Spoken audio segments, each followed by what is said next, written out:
Once you access the growth mindset folder, you're going to click the Google Sheet and you're going to right click to make a copy. Once it makes your copy, you're going to open up that Google Sheet. So there it is. And it's also going to create a Google form along with your Google Sheet, which is really cool. I'm going to go ahead and move this to a different folder. Once you have your Google Sheet copy open, you can rename it so you know that this is your copy of the Google Sheet. And then you can go into the form, edit the form, and I would not make any changes to the form because it is calculating all of this different data, but you will want to rename it.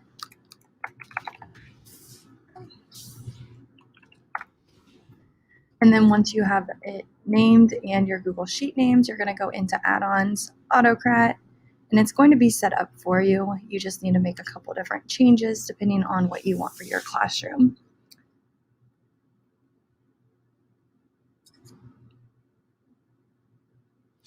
And so you're going to click the pencil. You can rename it if you want to, or you can leave it. It's going to pull this document. You could create a new template, but it's going to, and you can make a copy of this template, but it's just going to put the student's growth mindset on the flower to show that their score and the date that they took this. So again, you might want to make a copy, change the date, and then their mindset will come up here. So anything in the brackets is being pulled from the Google form that they took on their test. You're going to just make sure everything's aligned and pulling from the Google Sheet. And then here, I always like to have the student's first name and their growth mindset fall. So I know in my drive, if I ever need to go back to it, I can quickly search for it. And then it's going to go into this folder that I have set up. You might want to create your own score folder. If not, it's just going to go in your drive and you're going to have a ton of different growth mindset Google Slides and PDFs. So you're going to probably want to create a Google folder and then just choose your folder and your drive will pop up and you're able to click that folder and then you just simply delete this folder right there.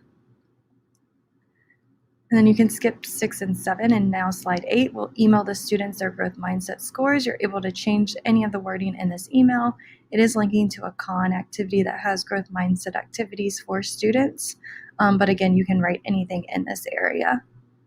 And then running on a trigger I turn on because anytime a student submits the form, it's going to send them their responses right away. And then all you do is hit save.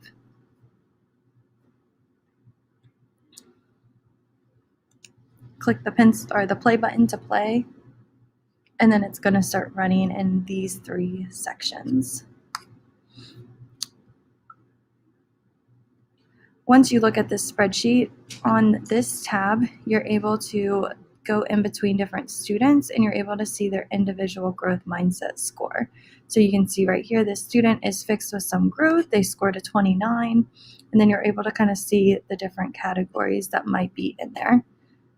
And then the student will receive an email with their growth mindset score, and you're able to kind of help them. And then I like to do a post test with it so the students can see if their growth mindset went up and if it's growing.